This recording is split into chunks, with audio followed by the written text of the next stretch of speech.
RS brothers లో ఆషాఢం KG sale మళ్ళీ మొదలైంది. మరెన్నో క్రేజీ ఆఫర్స్ ఖైదీ చేయండి ఆర్ఎస్ బ్రదర్స్.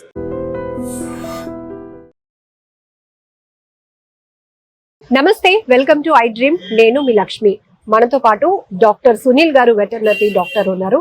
సో మనందరికీ తెలుసు. నమస్కారం సార్. సార్, జనరల్ గా పెట్స్ అనేటప్పటికీ అవి చాలా ఎమోషన్, చాలా ప్రేమను పంచుతాయి. కాబట్టి అవి మనకు ఒక తోడు అనే స్థాయికి మనిషి యొక్క ఆలోచన వెళ్ళిపోయింది. పెట్ ఇండస్ట్రీ కూడా అందుకే అంత విస్తృతంగా వాటికి డిమాండ్ పెరుగుతోంది. ప్రతి ఇంట్లో ఒక డాగ్ అనేది కామన్ గా మనకు కనపడుతోంది.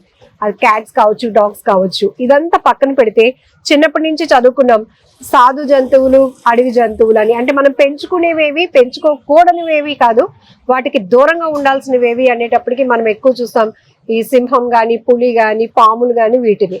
కానీ ఇప్పుడు పూర్తిగా మారిపోయింది ఆ ట్రెండ్. సోషల్ మీడియాలో చూస్తే లయన్స్ ని కూడా, అంటే క్రూర జంతువుల్ని కూడా మనిషి ప్రేమగా ఎలా ట్రీట్ చేయగలుగుతున్నాడు. వాళ్ళకి అసలు ఎంత సాహసం రా బాబు అని అనిపిస్తూ ఉంటుంది. బిహైండ్ ఎనీ రీజన్ ఉందా? అసలు ఏంటి సార్? ప్రపంచం మొత్తం ప్రేమ మీదే నడుస్తుంది అని అనుకుంటాం, బట్ అది మనుషులు ఓకే, బట్ జంతువుల్లో అది ఎట్లా ఉంటుంది? పెంపుడు జంతువులకైతే మనిషి స్టార్టింగ్ నుంచే జంతువుల్ని టేమ్ చేసుకుంటూ వాటిని ఉపయోగించుకుంటూ ఒక సహచర్యం చేశారు మొదటి నుంచి కూడా. అందులో ఆవులు అంటే వాటిని పాల ఉత్పత్తి గురించి అని, ఆవులు కానీ, ఎద్దులు కానీ, వాటి అవసరాల గురించి వాటిని ఉపయోగించుకొని వాటి ద్వారా లబ్ధి పొందుతూ వాటి ద్వారా పనులు చేయించుకొని వాటికి పోషణ పద్ధతులు ఏర్పాటు చేసుకున్నాడు మనిషి. అదే దారిలో డాగ్స్ కూడా మొదటి నుండే మనిషికి దగ్గర అయిపోయాయి. కాబట్టి ఈ కొన్ని జంతువులు ఏవైతే మనం ఆవులు, మేకలు, గేదెలు, అలాగే పందులు, కోళ్ళు, వాటితో పాటు ఈ పిల్లులు, కుక్కలు కూడా దానిలోకి చేరిపోయాయి. మనిషికి దగ్గర అయ్యి మనిషితో పాటు బతుకుతున్నాయి. ఇప్పుడు అవి సపరేట్గా వాటిని మనం వేరుగా చూడలేము.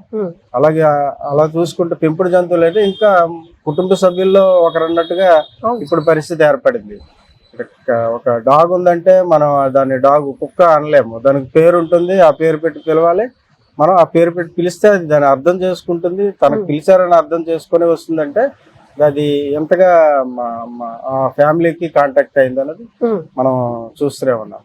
అయితే క్రూర మృగాల గురించి మనం చెప్పేటప్పటికి అవి అంటే మనకు భయం. అవి కూడా అదే రకమైన రెస్పాన్స్ ఇస్తాయి.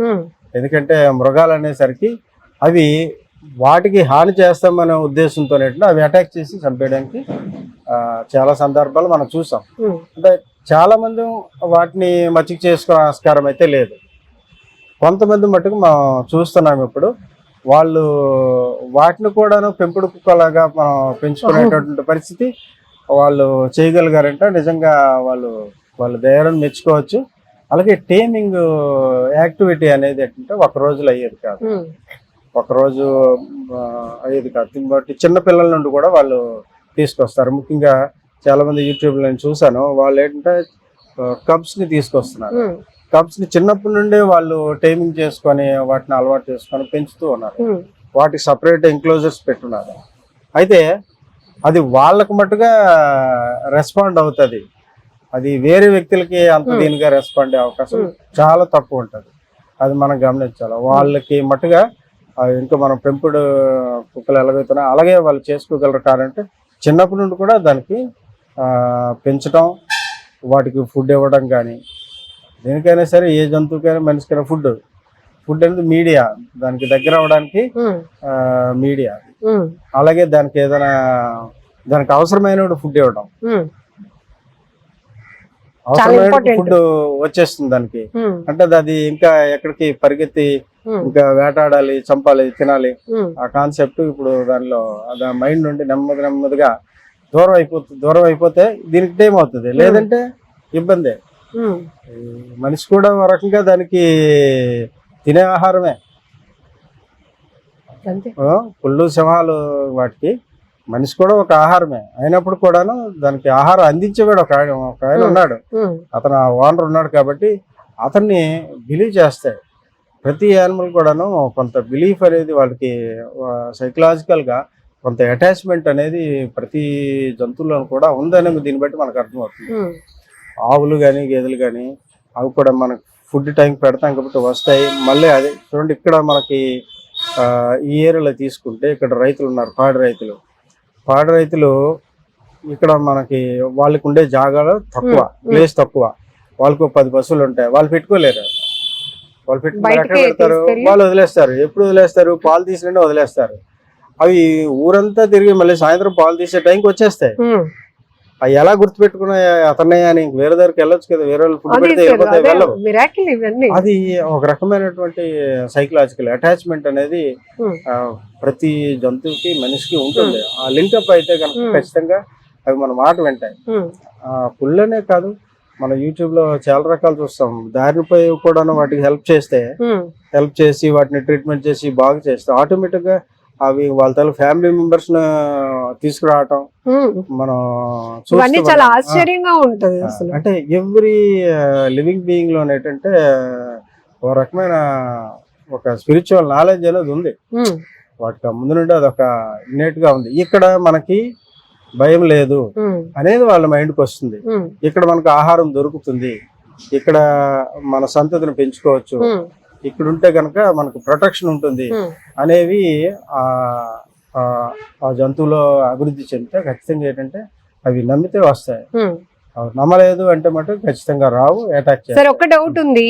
జూలో క్రూరమైన జంతువులు బంధించి అంత దూరం నుంచి చూసి వెళ్ళిపోయే పరిస్థితి నుంచి వాటిని మనిషికి అనుకూలంగా మార్చుకొని మనుషులు సెల్ఫీలు కూడా తీసుకునే స్థాయికి వాటిని మార్చేశారు. దాన్ని ఏమనాలి? ఆ టేమింగ్ అంటే ఆ ప్రేమని, ఆ ట్రైనింగ్ ని వాటిని ఎలా చెప్తారు? అంటే మెడికల్ టెర్మినాలజీలో కొన్ని ఉంటాయి కదా, సో దాన్ని ఎట్లా చూడొచ్చు అంటారు. లైక్ ఇప్పుడు పాముని ఇంత దగ్గర దాని కళ్ళల్లో పెట్టి దాంతో ముద్దు పెట్టించుకున్నట్టు చూస్తున్నాం. ఒక్కోసారి అదే కాటేసి చంపుతోంది. బట్ కొన్ని మాత్రం మిరాకిల్ గా ట్రీట్ చేస్తున్న విధానం. సింహాలు, పులులు వీటితో వాటిపైన ఇలా నిమురుతూ ఫోటోలు తీసుకునేదాకా అవి సహకరించగలుగుతున్నాయి. ఏంటి అసలు అది? ఇది టేమింగ్ విధానమే ఉంటుందండి. ఇప్పుడు ఏనుగులకైతే ఒక రకమైన శిక్షణ ఇస్తారు. ఆ శిక్షణలో కొన్నిసార్లు వాటికి కొంత కష్టపెడతారు కూడా. ఇప్పుడు ఏ జంతువు కూడా సడన్ గా టేమ్ అయిపోతుంది. సర్కస్ లో ఉన్నాయి అనుకోండి, చాలా వరకు వాటికి ఫుడ్ ఇవ్వకుండా మార్చి దాని మాట వినేలాగా చేసుకోవాలి. గ్రాడ్యువల్ గా మాట వినేలాగా చేసుకుంటే అతని మాట వింటే నాకు ఫుడ్ దొరుకుతుంది అనేది ఆ మైండ్ లోకి చొప్పిస్తారు బేసిక్ గా క్రూర మృగాలకైతే. లేదంటే అవి టేమ్ అవ్వవు.